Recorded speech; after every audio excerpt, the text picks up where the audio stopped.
Hello guys, जैसा कि आप सबको पता है कि सीबीएसई ने अपने एग्ज़ाम पैटर्न में कुछ चेंजेस किए हैं। अभी हमारे एग्ज़ाम जो है वो 2 टर्म में होंगे, टर्म 1 एंड टर्म 2। टर्म 1 के अंदर जो अभी लेसन्स आने वाले हैं वो हैं 1, 2, 5, 6 एंड 8। तो इन लेसन को, और दूसरा आपको पता है कि सीबीएसई ने अभी पैटर्न में ये किया है कि सभी क्वेश्चंस जो है वो मल्टीपल चॉइस क्वेश्चन के रूप में ही आएंगे। तो मल्टीपल चॉइस क्वेश्चन की प्रैक्टिस करने के लिए मैंने आपका वीडियो जो है लेसन नंबर 1 और लेसन नंबर 2 के लिए बनाया, जिसमें मोस्टली क्वेश्चंस को मैंने कवर करने का प्रयास किया है। आई होप कि आप उन क्वेश्चंस को एक बार रेफर करेंगे तो आपको जो है वो सारी चीज़ें समझ में आ जाएंगी, साथ में लेसन का पूरा रिवाइज भी आपको हो जाएगा। तो हम शुरू करते हैं आज की वीडियो को, जो कि बेस्ड है लेटेस्ट सिलेबस के ऊपर। Physical education lesson number 1 and lesson number 2 हम इसमें कवर करेंगे और इसके अंदर एमसीक्यू क्वेश्चंस को हम देखेंगे। चलते हैं हम अपने क्वेश्चंस की तरफ। पहला क्वेश्चन हमारा आपके स्क्रीन पे दिया हुआ है। League cum knockout is a part of which tournament? League cum knockout, यानी इसमें 2 टूर्नामेंट्स के बारे में बताया है। लीग कम नॉकआउट टूर्नामेंट जो है ये किस टूर्नामेंट का पार्ट है? नॉकआउट टूर्नामेंट अपने आप में एक नॉकआउट टूर्नामेंट है। राउंड रोबिन टूर्नामेंट जो है वो लीग टूर्नामेंट का दूसरा नाम है। कॉम्बिनेशन टूर्नामेंट या कॉन्सोलेशन टूर्नामेंट, कॉम्बिनेशन टूर्नामेंट जो है उस जिसके अंदर 2 टूर्नामेंट कंबाइन होते हैं, दैट उसको हम कॉम्बिनेशन टूर्नामेंट कहते हैं। और कॉन्सोलेशन टूर्नामेंट के बारे में आपको पता है कि कॉन्सोलेशन टूर्नामेंट वो टूर्नामेंट होते हैं जब कोई एक अच्छी टीम डिफीट हो जाती है टूर्नामेंट के अंदर, तो ऑर्गेनाइजर्स जो है वो उसका दोबारा मैच करवा सकते हैं, करवाने के प्लस हो सकते हैं, उसके बारे में उसको हम कॉन्सोलेशन कहते हैं। तो the right answer in this question is combination tournament. Combination tournament जो है इसका सही उत्तर होगा, क्योंकि इसमें 2 कंबाइन है, लीग कम नॉकआउट और नॉकआउट कम लीग टूर्नामेंट जो होते हैं वो पार्ट होते हैं किसके? कॉम्बिनेशन टूर्नामेंट के। क्लियर है पहला क्वेश्चन। दूसरा question, what is the formula to determine number of matches in league fixture for even number of teams? यहाँ पे एक चीज़ दी है, इवन नंबर ऑफ टीम्स का आपको लीग फिक्चर बनाने का जो फॉर्मूला है, ठीक है, इसके अंदर ये देखना है कि नंबर ऑफ मैचेस कितने होने हैं, नंबर ऑफ मैचेस कितने होंगे। तो what is the formula to determine number of matches? Number of matches निकालने का फॉर्मूला क्या है लीग फिक्चर के अंदर जिसमें इवन टीम हो? टीम चाहे इवन हो या ओड हो, फॉर्मूला एक ही रहेगा, ठीक है। टीम भले इवन हो या ओड हो, फॉर्मूला चेंज नहीं होगा, उसका फॉर्मूला वही रहेगा। चीज़ें बाकी बाद में जो बदलती है वो अलग है। देखिए, हम आपको बता देते हैं, जैसे कि आपको पता है कि लीग टूर्नामेंट 2 टाइप के होते हैं, एक सिंगल लीग टूर्नामेंट और एक डबल लीग टूर्नामेंट। क्लियर है? अब यहाँ पे दिया क्या है कि what is the formula to determine number of matches in league fixture for even number of teams? इसमें दिया नहीं है, तो हम इसको सिंगल लीग टूर्नामेंट लेके चलते हैं। देखो, एन जो है, N stands for the number of team, ठीक है। नंबर ऑफ टीम जो है ना, नंबर ऑफ टीम। अब जैसे अगर आप नॉकआउट टूर्नामेंट की बात करते हैं, जैसे कि आपने पढ़ा है और आपको बताया गया हुआ है कि नॉकआउट टूर्नामेंट के अंदर क्या होता है कि टूर्नामेंट अगर नंबर ऑफ मैचेस देखने हैं तो नंबर ऑफ टीम -1, यानी जितनी टीम है उसमें से 1 माइनस करना है, ठीक है। ये आपके नंबर ऑफ मैचेस की फॉर्मूला होगा नॉकआउट टूर्नामेंट के अंदर। सिंगल लीग टूर्नामेंट के अंदर जो है आपका, वो इसका फॉर्मूला क्या होता है कि number of teams multiply in bracket of number of teams -1/2। ये फॉर्मूला जो है ये सिंगल लीग टूर्नामेंट का आ जाएगा। सपोज बाद में इसका एक्सप्लेन बताएंगे आपको। और डबल लीग के अंदर जो अगर है, तो डबल लीग में सिंगल लीग का नाम -2 क्यों आया है कि यहाँ पे जितने टूर्नामेंट आएंगे उसको 2 से डिवाइड कर देंगे तो सिंगल लीग टूर्नामेंट आ जाएगा। लेकिन अगर डबल लीग टूर्नामेंट होंगे तो उसमें ये 2 हट जाएगा, क्योंकि फिर तो 2 से डिवाइड करने का मतलब ही नहीं कि डबल टूर्नामेंट होंगे। अब सपोज आपकी टीम जो है वो आपकी कितनी है, उसके हिसाब से आपने लेना है कि अगर आपकी टीम यहाँ पे 7 है तो 7 × 6, ठीक है। और 20 ये आपका आ गया 42, और 42 को अगर 2 से डिवाइड करोगे तो कितना आ जाएगा? 21 मैचेस होंगे। अगर 7 टीम्स आपकी सिंगल लीग टूर्नामेंट के अंदर हैं तो कितने मैचेस होंगे? 21 होंगे। अगर डबल लीग होंगे तो 2 से डिवाइड नहीं होगा और कितने टूर्नामेंट होंगे? 42 टूर्नामेंट्स होंगे, 42 मैचेस होंगे। क्लियर है? तो ये क्वेश्चन नंबर 2 था हमारा। क्वेश्चन नंबर 3 देखिए आप अपनी स्क्रीन पे। एडवांटेज ऑफ नॉकआउट टूर्नामेंट, इनमें से कौन सा आपके एडवांटेजेस ऑफ नॉकआउट टूर्नामेंट आपने देखे, बहुत सारे पढ़े हैं आपने, ठीक है। तो इनमें से कौन सा है जो एडवांटेज है? Good score, many matches, healthy tournament, ये तीनों जो हैं ये एडवांटेजेस नहीं है नॉकआउट टूर्नामेंट के। ये आपका जो है लेस नंबर ऑफ ऑफिशियल, यानी इसमें कम ऑफिशियल्स की ज़रूरत पड़ती है, आवश्यकता पड़ती है, तो लेस नंबर ऑफ ऑफिशियल जो है आपका सही आंसर आएगा। What is intramural tournament? Intramural tournament कौन सा है इनमें से? देखो, इंट्रामुरल टूर्नामेंट जो है उसका मतलब होता है विद इन वॉल। वो टूर्नामेंट्स जो आपकी एक ही ऑर्गेनाइजेशन में खेले जाएं, वो आपकी स्कूल हो, आपका कोई ऑर्गेनाइजेशन हो, ठीक है, उस ऑर्गेनाइजेशन के अंदर होने वाले टूर्नामेंट को हम इंट्रामुरल टूर्नामेंट कहते हैं। सपोज एक स्कूल है, कोई भी एक स्कूल है आपकी, एक RPS, एक MSIS, एक कोई भी स्कूल आपकी जो स्कूलें होती है, उन स्कूल के अंदर एक स्कूल, अब उस स्कूल का इंटर क्लासेस जो टूर्नामेंट होते हैं या इंटर हाउसेज जो टूर्नामेंट होते हैं, उन हाउसेज को, यानी एक ही स्कूल का आपस में इंटर क्लास टूर्नामेंट या इंटर हाउस टूर्नामेंट जो टूर्नामेंट होते हैं वो इंट्रामुरल टूर्नामेंट होते हैं, ठीक है। वहीं पे अगर 2 स्कूलों के टूर्नामेंट होंगे और ठीक है, या फिर बाकी कई बहुत सारे स्कूलों के टूर्नामेंट होंगे, उन टूर्नामेंट को हम एक्स्ट्रामुरल टूर्नामेंट कहते हैं। तो यहाँ पे पूछा है कि इंट्रामुरल टूर्नामेंट कौन सा है, तो inter class tournament is the intramural tournament. Clear है? बाकी जो है inter school, inter district, inter state जो है ये एक्स्ट्रामुरल टूर्नामेंट्स में आते हैं। क्वेश्चन नंबर 5 देखते हैं। Question number 5, objective of planning. Planning के क्या सिद्धांत, जो उद्देश्य है वो क्या है? हार्मोनी, अवेयरनेस और फिटनेस।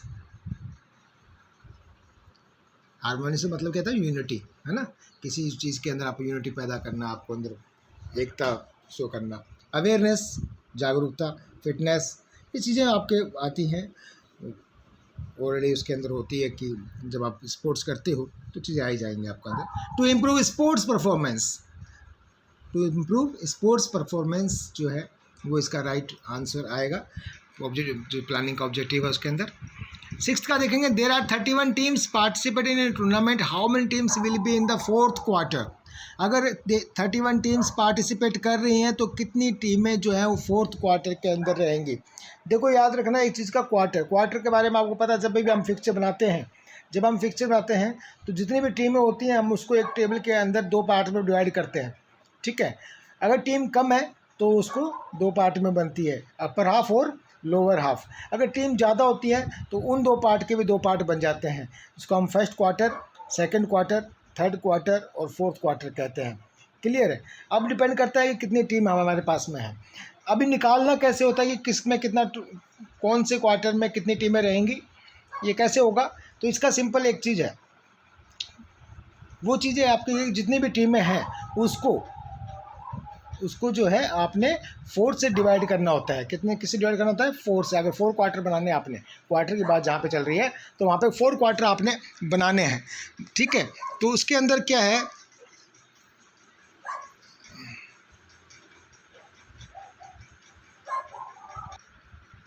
तो जितनी टीमें हैं, जितने आप बनाएंगे उसके अंदर कितने आपने 4 क्वार्टर्स लेने होते हैं।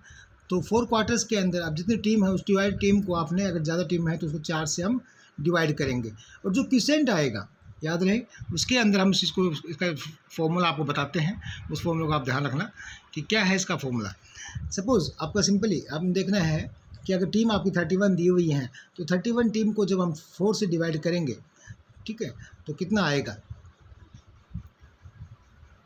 अगर इसका रिमाइंडर 1 आता है, इसमें भी एक सिस्टम ये है कि रिमाइंडर 1 आएगा, वो आपको Q+1 जो है वो फर्स्ट हाफ के लिए रहेगा, अपर जो आपको फर्स्ट क्वार्टर के लिए।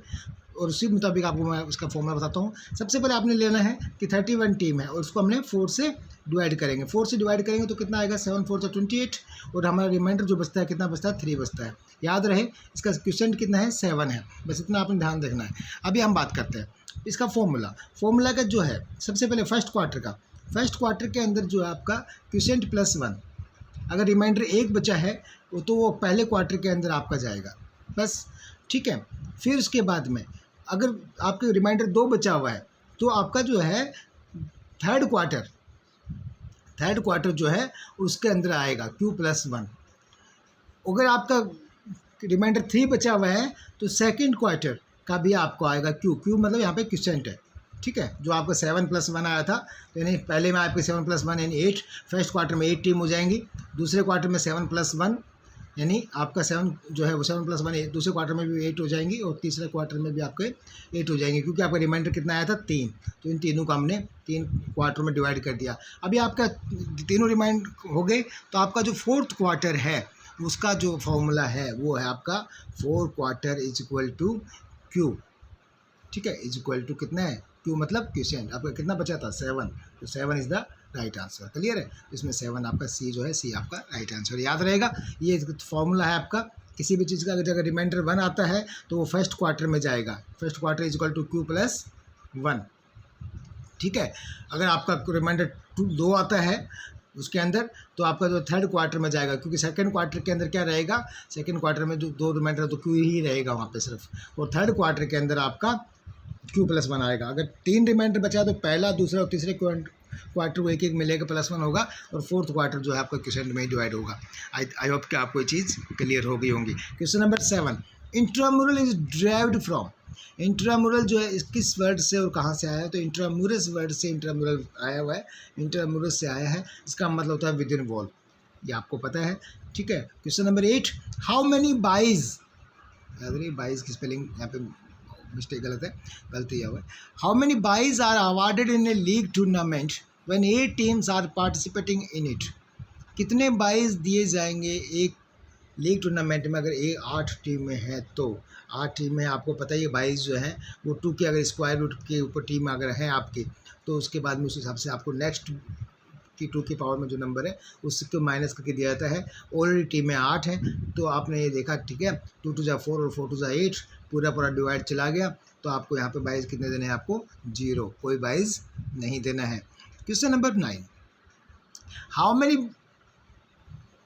यहाँ पे फिर आपकी स्पेलिंग जो है बाइज की गलत आई हुई है। How many byes are in a knockout tournament with 21 teams participating.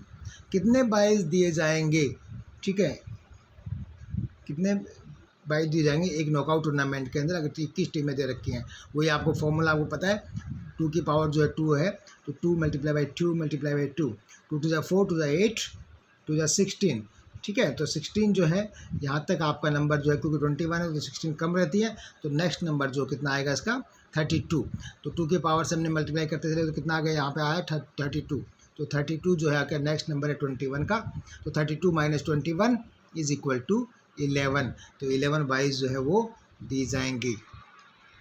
Clear है, ये हो गया आपका क्वेश्चन नंबर 9। क्वेश्चन नंबर 10 देखो, special seeding is given to. Special seeding जो है वो किसको दिया जाता है, मीडियम टीम को, वीक टीम को, या सबको? नहीं, स्ट्रॉन्ग टीम को दिया जाता है। ठीक है, स्पेशल सीडिंग जो है बनाया उनके लिए जाता है, ये ध्यान में रखने के लिए कि मजबूत जो टीमें हैं वो आपस में शुरुआत में ही ना भिड़े। ठीक है, तो इसको ध्यान में रखने के लिए स्पेशल सीडिंग करी जाती है, तो स्ट्रॉन्ग टीम को दिया जाता है special seeding. Question number 11, what is the formula to find number of matches in knockout tournament. वो मैंने आपको बता ही दिया था, इसमें कोई आपको संदेह और वो नहीं होना चाहिए कि आपका जो नॉकआउट टूर्नामेंट का जो फॉर्मूला है वो n-1 होता है, जिसमें number of teams, n stands for number of teams, और 1 उसमें से माइनस करना है, क्योंकि एक टीम जो है वो बाकी टीमों से भिड़ती है, तो एक टीम को माइनस कर देना होता है, बाकी जितनी टीम बचती है वो फॉर्मूला नॉकआउट टूर्नामेंट के लिए अप्लाई होता है। तो आंसर ए इसका सही है। Question number 12, national game of India is. वो आप सबको पता है कि नेशनल गेम जो है भारत का कौन सा है, वो हॉकी है। Question number 13, finance committee manages of the event. Finance committee की जिम्मेवारी क्या होती है, किस इवेंट को करती है? ऑर्गेनाइजेशन करती है, मैनेजमेंट करती है, बजट देखती है, इम्प्लीमेशन करती है। तो क्योंकि फाइनेंस कमेटी है तो वो उसका काम है बजट को देखना, इवेंट के बजट को मैनेज करना, तो उसका सी इसका आंसर आ जाएगा। Question number 14, what is the role of the committee for publicity. Publicity का क्या रोल है? ठीक है, ऑर्गेनाइज करना मैच को, टूर्नामेंट को, या फाइनेंस ऑर्गेनाइज करना है मैनेज को, या मैनेजमेंट करना है उसको टूर्नामेंट को, या इम्प्लीमेशन करना है टूर्नामेंट को, या बजट करना है टूर्नामेंट को। ठीक है, सॉरी, ये तो इसमें तो हो गया क्वेश्चन, पीछे बैक हो गया। 14th क्वेश्चन में थे हम लोग। What is the role of the committee of publicity. Publicity की जो रोल है कमेटी का, वो किस कमेटी का है? ठीक है, या पब्लिसिटी कमेटी का क्या रोल है? तो क्या रोल है पब्लिसिटी कमेटी का? किसी टूर्नामेंट को ऑर्गेनाइज करना है क्या? नहीं। फाइनेंस करना है उसका, उस टूर्नामेंट के लिए? नहीं, एडवर्टाइज करना है या सिलेक्शन करना है। तो पब्लिसिटी है, जैसा कि आप नाम से देख पा रहे हैं कि एडवर्टाइजमेंट करना इस पब्लिसिटी का रोल है, इसका पब्लिसिटी का रिस्पॉन्सिबिलिटी है। Question number 15, dash is not the form of league type tournament. इनमें से कौन सा जो है लीग टाइप टूर्नामेंट का मेथड नहीं है, कोई चीज़ उससे रिलेटेड नहीं है। साइकिल जो है ये फिक्चर बनाने का मेथड है लीग टूर्नामेंट का, cycle method. Double league tournament जो है ये एक लीग टूर्नामेंट का मैच है। सिंगल लीग भी एक जो है लीग टूर्नामेंट का ही मैच है। सिंगल लीग टूर्नामेंट और डबल लीग टूर्नामेंट और साइकिल जो है वो फिक्सचर लाने का एक मेथड है। राउंड रोबिन जो है ये अपने आप में एक लीग है। क्या है वो? लीग है, लीग टूर्नामेंट है। तो ये लीग टूर्नामेंट इसका जो है वो नहीं है, फॉर्म नहीं है लीग टूर्नामेंट का, ठीक है। तो सी जो है इसका आंसर आएगा। ध्यान रहे, क्वेश्चन नंबर 15 आपके हो गए और अभी तक आपको जो बताया वो पूरी तरह से समझ में आया होगा। समझ में आ रहे हैं तो आए आपको, या कोई डाउट हो तो आप कमेंट में ज़रूर करें, बताएं कि ये चीज़ हमें, आपको कोई डाउट हो तो उसमें कमेंट में लिख कर बताएं, उसको क्लियर किया जाएगा। आपका समझ में आया तो भी बताना है आपको कमेंट करके, लाइक करके कि हमको समझ में आ रहा है। When is sports day celebrated. भारत में हम जो वर्ल्ड में जो है वो स्पोर्ट्स डे सेलिब्रेट कब किया जाता है? 30 अगस्त, 29 अगस्त, 28 अगस्त या 27 अगस्त। बताएंगे आप कौन सा है? जैसे कि आप सबको पता है, आपको बुक के अंदर पढ़ाया और आप बताया था कि 29 अगस्त B is the right answer, ठीक है। 29 अगस्त को जो है स्पोर्ट्स डे सेलिब्रेटेड किया जाता है। How many players are there in a team of volleyball. ये क्वेश्चन जो है मैं आपके लिए देता हूँ। जैसे कि आप सबको पता है कि वॉलीबॉल में कितने प्लेयर खेलते हैं, ठीक है। तो इस क्वेश्चन का आंसर आपको पता होना है, तो आप इसको कमेंट में करके मुझे बताएंगे। तो इस क्वेश्चन को मैं आपके लिए छोड़ता हूँ कि कितने प्लेयर्स जो है एक वॉलीबॉल टीम के अंदर खेलते हैं। सभी बच्चे मुझे कमेंट करके बताएंगे इसका राइट आंसर।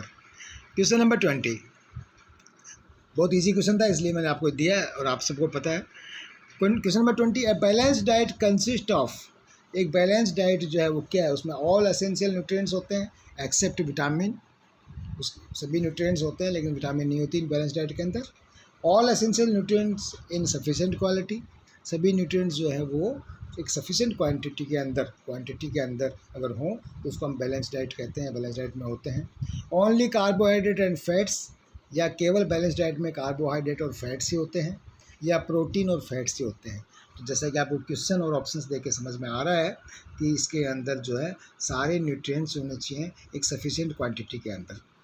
ऐसा भी नहीं हो बहुत ज़्यादा क्वांटिटी हो या क्वांटिटी कम हो। एक बी जो है इसका सही आंसर है, जिसमें सारे न्यूट्रिएंट्स हों एक सफिशेंट क्वांटिटी के अंदर। Question number 21, which of the following is a micronutrient.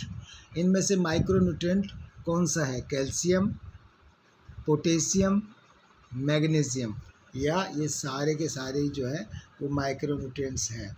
ये बताइए आप, क्योंकि आपको पता है कैल्शियम, पोटेशियम और मैग्नीशियम जो है ये सारे माइक्रोन्यूट्रिएंट्स हैं। इसमें ऑल ऑफ दीज है वो राइट आंसर आएगा।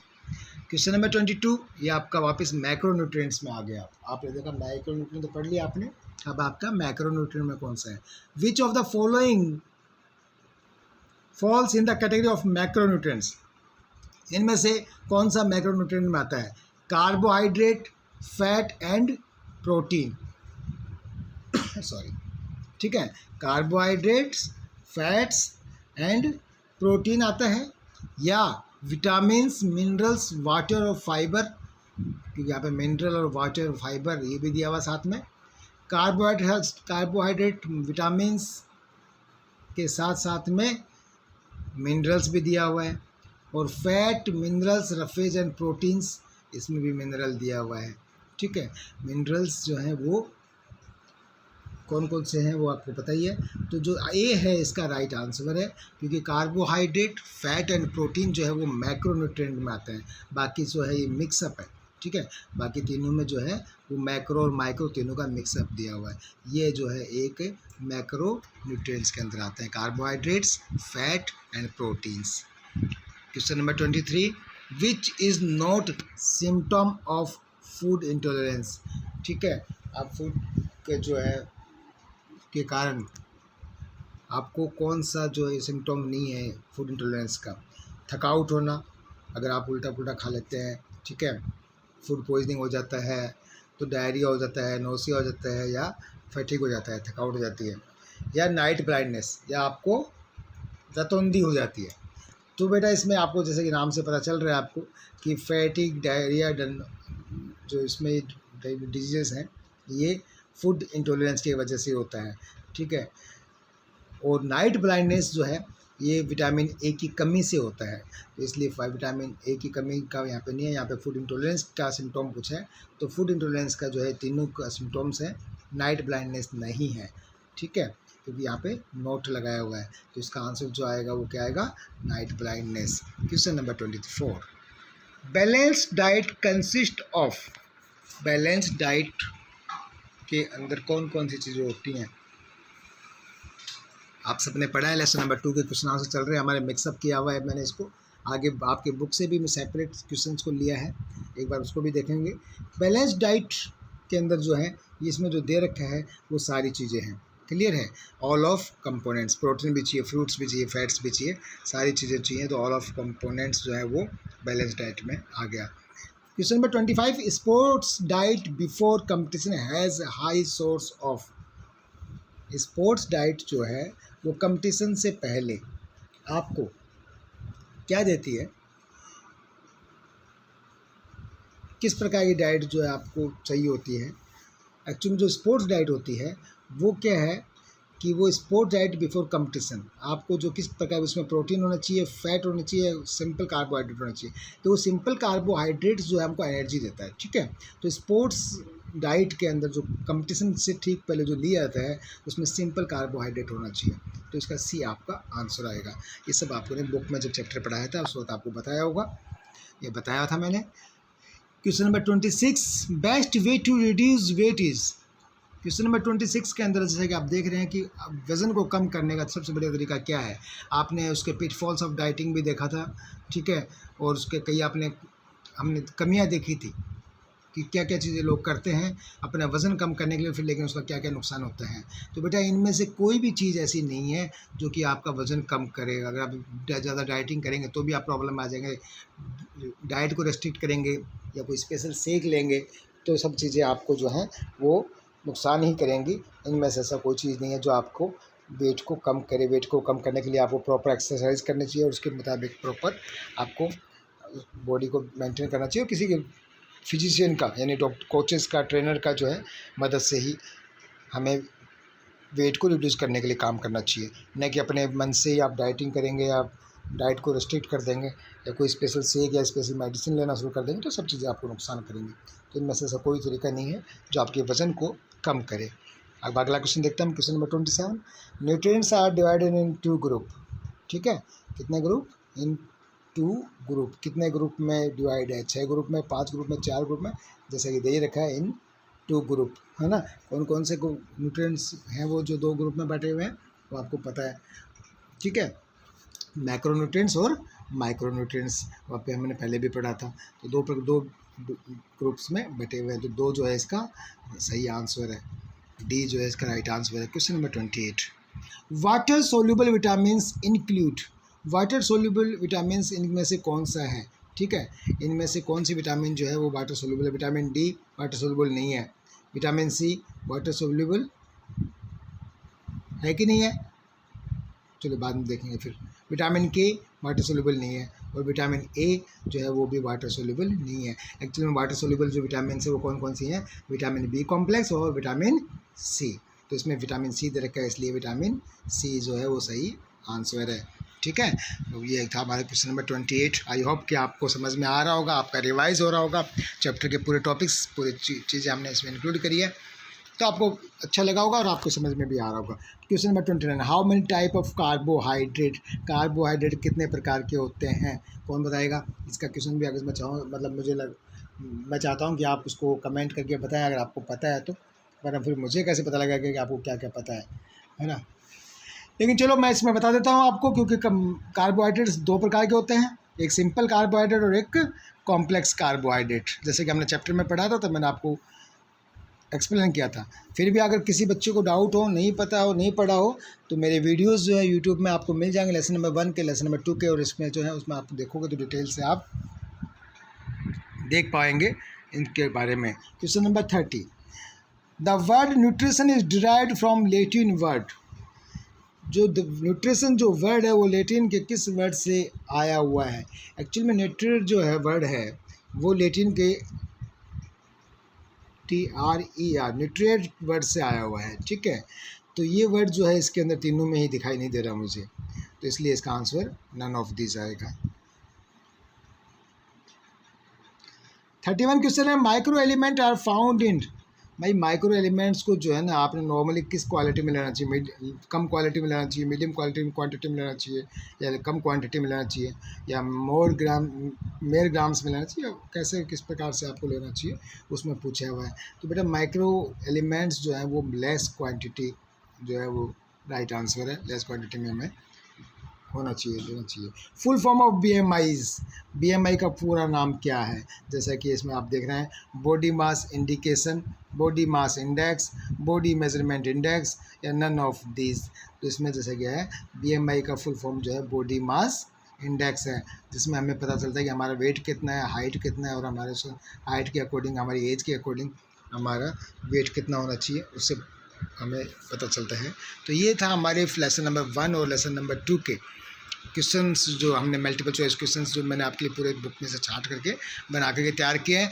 बुक्स से आप जो अगर MCQ देखें तो अगर आपको इसमें अगर थोड़ा सा समय, ज़्यादा टाइम नहीं लेंगे आपका, ये आपके बुक्स में दिए हुए MCQ क्वेश्चन हैं, उनको भी आपको क्लियर पहले से किया हुआ है। मोस्टली क्वेश्चन जो है हमने जो अभी तक लिए उनमें कवर हो गए हैं। आई होप कि आपको डाउट इसमें कुछ भी नहीं रहेगा। जल्दी जल्दी हम इसको एक बार फिर फिनिश करेंगे। How many byes will be given in 19 teams? Formula आपको पता है कि नेक्स्ट 2, तो 19 अगर नंबर है तो नेक्स्ट कितना आएगा? 16 के बाद में सीधा 32 ही आता है, ठीक है। तो 16 के यानी 32 माइनस 19, 32 माइनस 19, ये जो आपका नंबर रहेगा वो आपका इसका आंसर रहेगा। Question number 2, how methods can be used for preparing fixture in league tournament? कितने मेथड जो हैं वो फिक्सर लीग टूर्नामेंट बनाने के लिए होते हैं? तो वो कितने मेथड हैं? वो 3 मेथड हैं। कौन कौन से हैं वो आपको मैं बताए हुए हैं, ठीक है। जो साइकिल मेथड है, स्टेयरकेस मेथड है, और टेबुलर मेथड है। तो 3 मेथड जो हैं वो फिक्सर बनाने के काम आते हैं, साइकिल मेथड, स्टेयरकेस मेथड और टेबुलर मेथड। तीसरा, tournaments are helpful for development of. Tournament जो है वो किसके लिए है? वैसे तो इसमें देखा जाए तो सोशल क्वांटिटी सारे सबके लिए टूर्नामेंट जो है हेल्प करते हैं, ठीक है। How many teams will be placed in third quarter? देखो ये चीज़ वापस आ गई। हमने उसमें 4th क्वार्टर लिया था, इसमें 3rd क्वार्टर लिया था। पहले क्वार्टर, दूसरा क्वार्टर, तीसरा क्वार्टर, चौथा क्वार्टर। उसमें आपको पता है क्योंकि रिमाइंडर 31 में 3 आता है, तो कितना आएगा इसमें? 7+1 और 7+1, यानी 3rd क्वार्टर में कितनी टीमें रहेंगी? 8 टीमें रहेंगी, ठीक है। बाकी फॉर्मूला आपको मैंने पीछे बता दिया था, नहीं समझ में आया तो एक बार फिर से आप पीछे रिवाइंड करके देखेंगे तो पूरा आपको समझ में आ जाएगा कितने क्वार्टर में कौन सा आएगा। Question number 5, intramural are significant for. Intramural जो है वो किसके लिए? फिजिकल डेवलपमेंट के लिए, मेंटल डेवलपमेंट के लिए, सोशल डेवलपमेंट के लिए, ऑल द अबाउट्स। इंट्रामुरल्स जो है वो किसके लिए है? तो इसमें भी आपका फिजिकल डेवलपमेंट भी होता है, मेंटल डेवलपमेंट भी होती है, और सोशल डेवलपमेंट भी होता है। तो इसमें आपका ऑल ऑफ द अबाउ आ जाएगा, ठीक है। ये आपका आ गया इसका क्वेश्चन। अब क्वेश्चन नंबर 6 लेते हैं। Which sports competition is organised within the school? Intramural, ठीक है। स्कूल के अंदर कौन से टूर्नामेंट होते हैं? इंट्रामुरल होते हैं। तो इसमें आपको पता है। Which one of the following methods is not used for preparing fixture in a league और रोबिन टूर्नामेंट? इनमें से कौन सा जो है वो नहीं यूज़ होता है, मेथड नहीं है फिक्सर बनाने का? स्टेयरकेस मेथड यूज़ होता है, साइकिल मेथड यूज़ होता है, टेबल मेथड यूज़ होता है लीग टूर्नामेंट में। कॉम्बिनेशन मेथड जो है कोई टूर्नामेंट में यूज़ नहीं होता, कॉम्बिनेशन एक टूर्नामेंट है, ठीक है। तो कॉम्बिनेशन नहीं होता, तो सी जो है इसका आंसर आएगा। इसमें क्या आएगा? सी आएगा। डी जो है question number 8, sorry, in which type of tournament a team once defeated get eliminated from the tournament? Knockout tournament में जब टीम एक बार हार जाती है तो वो टीम से बाहर हो जाती है, गेम से बाहर हो जाती है, टूर्नामेंट से बाहर हो जाती है। Question number 9, in which tournament strong teams may have the possibility to be eliminated in a parliamentary round? किस प्रकार के टूर्नामेंट में स्ट्रॉन्ग टीम शुरुआत की संभवता है, शुरुआत में भी आउट हो जाने का खतरा रहता है या चांसेस रहते हैं? तो ये डिसएडवांटेज ऑफ नॉकआउट टूर्नामेंट में दिया हुआ है कि नॉकआउट टूर्नामेंट में क्या प्रॉब्लम है कि शुरुआत में ही कोई अच्छी टीम हार जाती है। हो सकता है उस दिन उसका दिन ना हो, समय कुछ गलती के कारण, कुछ कमी के कारण वो शुरू में हार जाए, तो ऐसा पॉसिबिलिटी है। तो ये नॉकआउट टूर्नामेंट की डिसएडवांटेज में दिया हुआ है। लीग टूर्नामेंट में तो क्या होता है, उसको अगर एक गलती से हार भी जाएगा कोई टीम, उसको दोबारा मौका मिलता है और अपना परफॉर्मेंस को ठीक करके वापस वो सेमीफाइनल और फाइनल में जा सकता है। लेकिन नॉकआउट टूर्नामेंट अगर एक बार हार गया तो टीम हार जाती है। तो इसमें क्वेश्चन 9th का बी आंसर आएगा। और क्वेश्चन नंबर 10 का, नेशनल स्पोर्ट्स डे आपने पढ़ लिया है, इसको आपको पता है। अब हम बात करते हैं लेसन नंबर 2 के बारे में। ये तो हमने जो पीछे ही देखा था वो लेसन नंबर 1 के बारे में था, अब लेसन नंबर 2 के बारे में देखेंगे कुछ क्वेश्चन जो आपकी बुक में है। ये बुक से लिए हुए क्वेश्चन है। In most of the carbohydrates the ratio of hydrogen atoms to oxygen atom is, जैसे कि पिछली लाइव क्लास के अंदर मैंने आपको एक्सप्लेन करके बताया था कि आपको पता है कि मोस्टली जो कार्बोहाइड्रेट्स हैं उनका जो रेशियो है वो क्या है, वो 2:1 है। जैसे कि आपको पता है, आपने कई बार फॉर्मूला देखा होगा, मैंने एग्जांपल के लिए लेगा कि ये कार्बोहाइड्रेट, हम शुगर को लेते हैं तो शुगर का फॉर्मूला क्या है, शुगर का फॉर्मूला जो है वो क्या है, C12 H22 और O11। तो 11 कितना, 11 क्या है, ये O11 है, तो 11 का डबल होगा 22, तो इसका रेशियो क्या हुआ, 2:1 हो गया। ठीक है, समझ में आ गया ना आपको कि इसका रेशियो क्या हो गया, 2:1 हो गया। अब हम बात करते हैं, सपोज करो उसको ग्लूकोज का फॉर्मूला ले, तो जैसे कि आपको बताया और एक्सप्लेन किया है, C6H12O6 इसका ग्लूकोज का फॉर्मूला है। ठीक है, C6H12 और O6, तो ये आप देख रहे हो कि O6 है तो इसका डबल हाइड्रोजन के आइटम्स हैं, यानी इसका भी आपको क्या है, 2:1 ही आपको रेशियो मिला है। तो ऐसा कौन सी चीज़ है जो कि, खैर इसमें ये पूछा ही नहीं है, इसमें ये पूछा है कि in most of the carbohydrates the ratio of hydrogen atoms to oxygen atom is 2:1। ठीक है। एक चीज़ थी जो आपको क्वेश्चन में आया हुआ था कि वो कौन सी चीज़, शायद इसमें भी आ जाए वो सॉरी, जिसके अंदर 2:1 कार्बोहाइड्रेट के अंदर नहीं है, तो वो आपको मालूम है रेमनोज के बारे में, वो आपको आगे मिलेगा और बताया हुआ भी बुक के अंदर। Trypsin help in digestion of, trypsin जो है वो किसके अंदर हेल्प करता है, आपको पता है कि ट्रिप्सिन जो एक एंजाइम है, ठीक है, जो प्रोटीन के छोटे छोटे टुकड़े करके उनको और डिज़ोल्व करने में हेल्प करता है। तो ट्रिप्सिन किस में डाइजेस्ट करने में हेल्प करता है, प्रोटीन को। ट्रिप्सिन एक जो है एंजाइम है जो प्रोटीन के छोटे छोटे टुकड़े करके उसको डिज़ोल्व करके अपने ब्लड में डिज़ोल्व करने में हेल्प करता है। तो प्रोटीन इसका आंसर आ गया। Question number 3, which group of fats usually sorry which group of fats usually increase the chances of heart disease, कौन सा जो ग्रुप है वो हार्ट डिजीज़ को चांस बढ़ा देता है, हार्ट डिजीज़ के चांसेस बढ़ा देता है। देखो, पॉली अनसैचुरेटेड फैट और मोनो अनसैचुरेटेड फैट, जैसे कि आपको क्लास के टाइम में पढ़ाया हुआ था, बताया हुआ है कि पॉली अनसैचुरेटेड फैट और मोनो अनसैचुरेटेड फैट जो है वो हमारी बॉडी के लिए आवश्यक होते हैं। ठीक है, लेकिन सैचुरेटेड फैट्स जो हैं वो हमारी बॉडी के लिए आवश्यक नहीं होते हैं। इस प्रकार के सैचुरेटेड फैट्स जो है ये ग्रुप हमारे हार्ट डिजीज़ को बढ़ाता है। तो आंसर क्या आएगा इसमें, सैचुरेटेड फैट्स। ठीक है। Question number 4, which one of the following is not the example of macro minerals, इनमें से मैक्रो मिनरल का एग्जाम्पल कौन सा नहीं है। ठीक है, मैक्रो मिनरल का एग्जाम्पल कौन सा नहीं है इसमें, सोडियम, पोटेशियम, कैल्शियम, ये तीनों जो हैं मैक्रो मिनरल्स हैं, लेकिन आयरन जो है वो मैक्रो मिनरल नहीं है। Question number 5, which of the following is an example of water soluble minerals, इनमें से कौन सा वाटर सोल्यूबल मिनरल्स है। ये क्वेश्चन अभी हमने पढ़ चुके हैं, हमको पता है। ठीक है, ये मिनरल्स जो है इसका जो है विटामिन सी इसका आंसर आएगा। आपको बताया था कि कौन कौन सी विटामिन जो है वो वाटर सोल्यूबल में है, तो विटामिन सी और विटामिन बी कॉम्प्लेक्स जो है वो वाटर सोल्यूबल है। Question number 6, which disease is caused by the deficiency of vitamin B5, कौन सी डिजीज़ जो है वो जिसके कारण विटामिन B5 की कमी के कारण जो है वो होते हैं। तो पेलेग्रा जो डिजीज़ है वो विटामिन B5 की कमी के कारण होता है।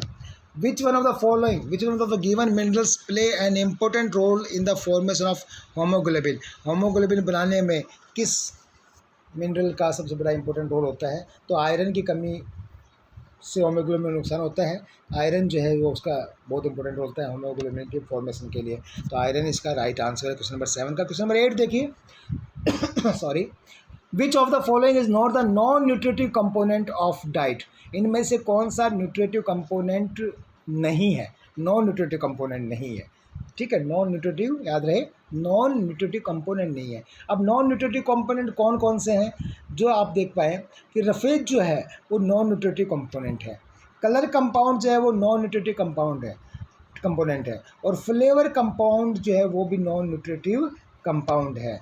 तो इसमें क्या पूछा है, नोट लगाया हो, तो सी जो है इसका सही आंसर आएगा कि प्रोटीन जो है वो नोट नहीं है, non nutritive component. Clear, very good. अब हम अगले क्वेश्चन की तरफ बढ़ते हैं और बहुत ही बस 2 क्वेश्चन और बचे हैं आपके। क्वेश्चन नंबर 9 है, what is the other name of vitamin B3? Vitamin B3 का दूसरा नाम क्या है? जैसे कि आपको क्लास के अंदर बताया था, लाइव क्लास में समझाया था कि नाइसिन जो है वो विटामिन B3 का दूसरा नाम है। Question number 10, which vitamin is derived from the word coagulation? कौन सी विटामिन जो है, एक वर्ड है कोगुलेशन, उस वर्ड से आई है। तो विटामिन कोगुलेशन, जैसे कि नाम से पता लग रहा है इसमें के आ रहा है, तो विटामिन के जो है ये कोगुलेशन वर्ड से आई है। कोगुलेशन का जो मतलब होता है, क्यों लिया गया विटामिन के को इसमें? क्योंकि कोगुलेशन का जो मतलब है वो है कोटिंग ऑफ ब्लड, ठीक है, क्लॉटिंग ऑफ ब्लड। तो कोगुलेशन का मतलब होता है क्लॉटिंग ऑफ ब्लड, और क्लॉटिंग ऑफ ब्लड में यानी जो मदद करने वाली विटामिन है वो विटामिन के है, इसलिए इस वर्ड से लिया गया विटामिन के को, ठीक है। तो ये इसका आंसर किया विटामिन क्या है। और सेम आपको क्वेश्चन नंबर 11 में वही चीज़ दे रखी है कि which of following vitamin is helpful in clotting of blood? इनमें से कौन सी विटामिन जो है वो क्लॉटिंग ऑफ ब्लड में हेल्पफुल है? तो आपको जैसे कि अभी एक्सप्लेन करके बताया कि विटामिन के जो है वो क्लॉटिंग ऑफ ब्लड में हेल्प करती है, इसलिए कोगुलेशन का मतलब भी क्लॉटिंग ऑफ ब्लड होता है, इसलिए इस वर्ड से लिया गया था विटामिन के को। और विटामिन के इसका भी आंसर है क्योंकि ये विटामिन हेल्प करती है क्लॉटिंग ऑफ ब्लड में। तो मेरे प्यारे बच्चों, माय डियर स्टूडेंट्स, यहाँ पे हमारी क्लास के जो मैंने जितने भी लेसन नंबर 1 और 2 के शॉर्ट आंसर और मल्टीपल चॉइस क्वेश्चन थे वो लेने का प्रयास किया। आई होप कि आपको समझ में आया होगा। समझ में आया हो तो एक बार कमेंट लाइक जरूर करके बताएं। Thank you and have a nice day.